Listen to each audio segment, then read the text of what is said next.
Jadi kalau antum ingin berkah usahanya, tolong yang pertama masalah niat ya. Kenapa antum buka usaha baru? Rasulullah SAW bersama para sahabatnya sempat melihat ada seorang pemuda dari kalangan Ansor yang kerjanya Masya Allah semangat, bersungguh-sungguh cari fulus ya, cari dunia nih. Akhirnya para sahabat yang melihat orang ini begitu semangat mencari dunia, maka mereka berkomentar.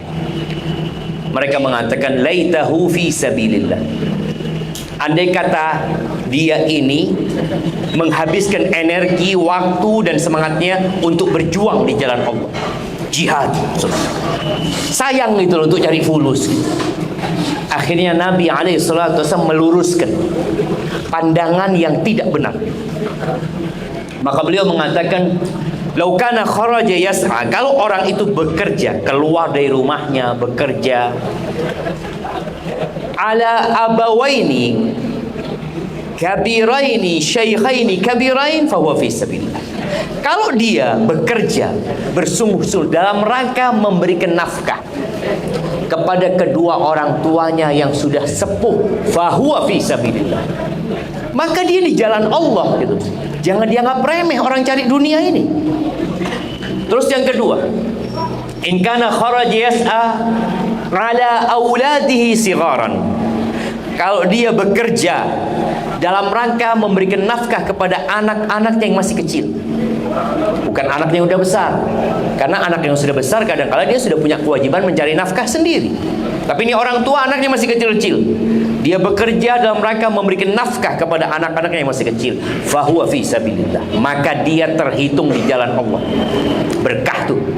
Yang ketiga, in kana kharaja yas'a yu'iffa nafsa, kalau dia bekerja keluar dari rumahnya, berupaya ninggalkan keluarganya, dia memeras keringatnya dalam rangka menjaga kehormatan diri, agar tidak menjadi benalu di masyarakat, agar tidak jadi sampah di masyarakat, agar tidak merepotkan orang lain. Paling tidak dia mencukupi dirinya untuk menjaga kehormatan dirinya, atau untuk menikah dia, fahuwa fi sabilillah, maka dia di jalan Allah. Kita perlu merenungkan, antum ini yang di mana?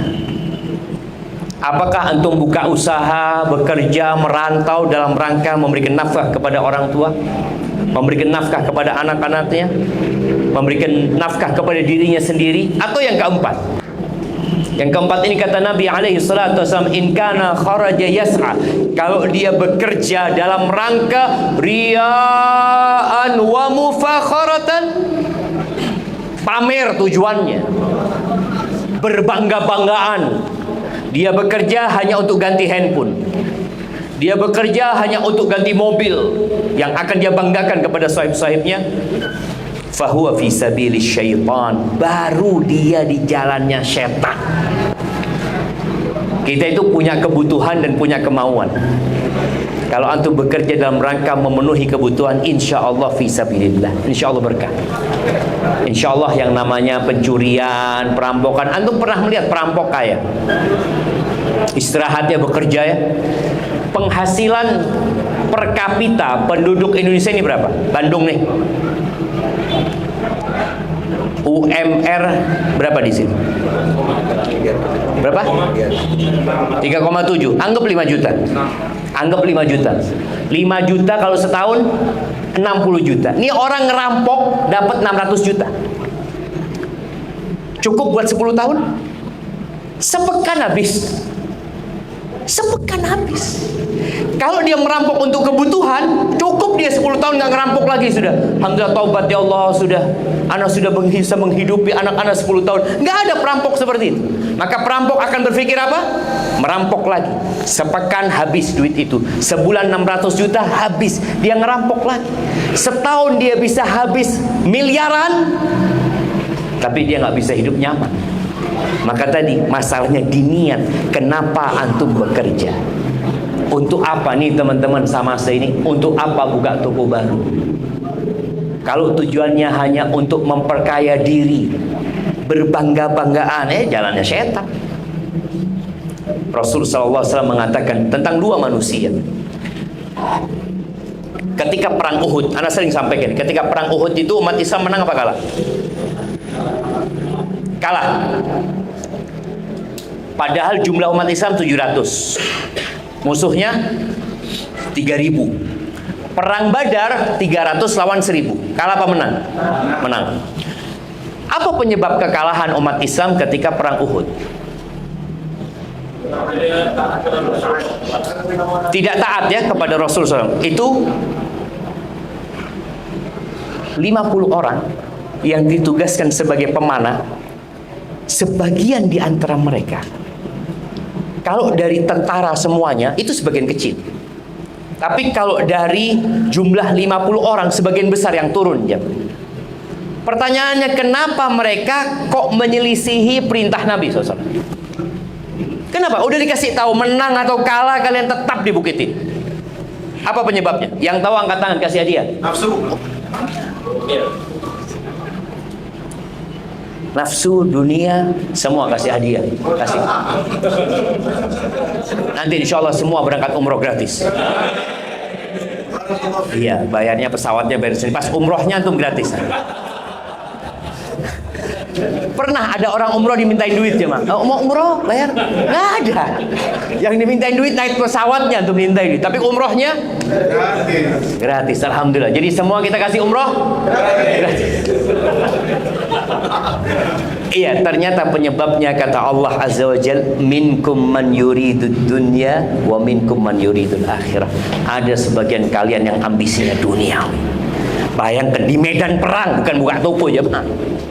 Di medan perang yang berpotensi nyawa mereka meregang, yang berpotensi mereka pulang dalam kondisi cacat seumur hidup mereka.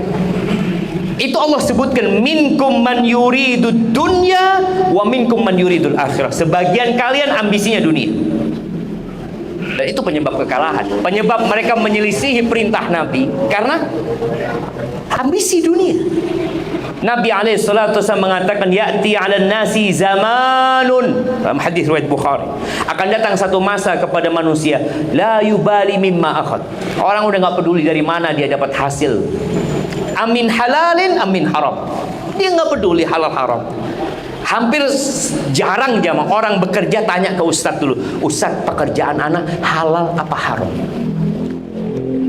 Ketika ada lapangan kerja dibuka, lowongan kerja dibuka, orang itu nggak tanya lowongan kerja ini, dia datang lagi ke ustadz. Ustadz, ana bukan orang yang berilmu. Ana kepingin tahu kerjaan ini halal apa haram. Apa kerjaannya? Ya mungkin kerjaannya nyampur homer, pelayan di sebuah kafe yang menjual minuman keras. Nggak ada yang tanya. Anda bekerja di tempat riba, nggak ada yang tanya. Dia pikir lowongan kerja, bismillah daftar, mudah-mudahan keterima. Ini yang menyebabkan sebagian orang hidupnya tidak berkah.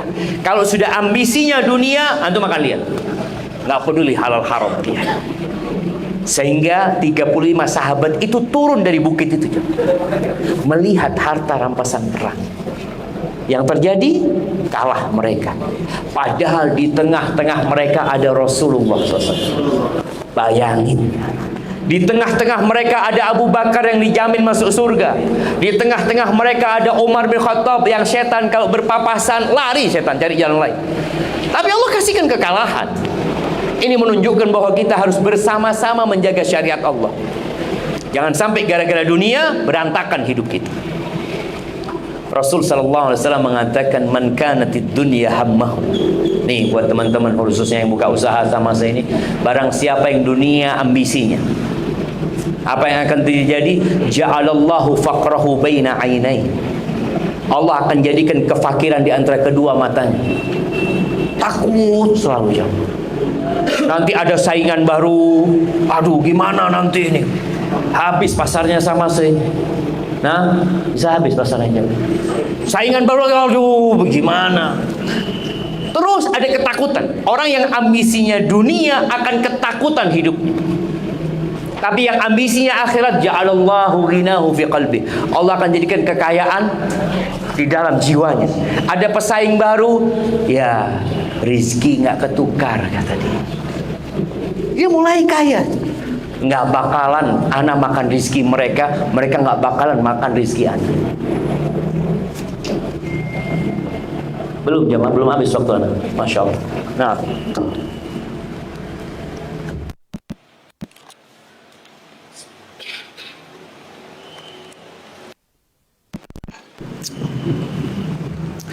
orang yang ambisinya dunia, alhamdulillah, tadi hidupnya dalam ketakutan, tidur nggak nyaman.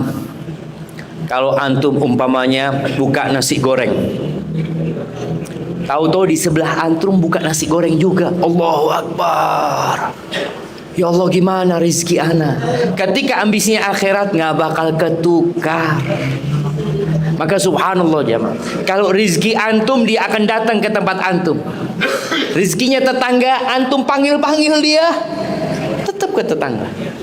Tapi orang tadi yang takut dan berambisi dunia, dia akan pakai dukun. Berapa banyak ya? Di Bandung ini ada dukun nggak? Hah? Banyak kan? Khususnya warung-warung itu, Masya Allah. Di Jakarta ada satu dukun tobat jamaah. Dia ngomong semua toko-toko warung itu, kata dia, itu pasien saya semua, kata dia.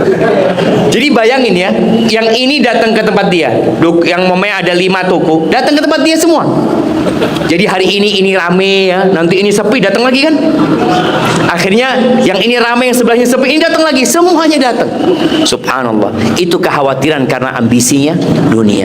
Kalau ambisinya akhirat, ya Allah, jalanin usaha sebelum anak lahir, rizki anak udah dicatat. Antum belum lahir, rizkinya sudah ada, tinggal kita menjemput rizki kita.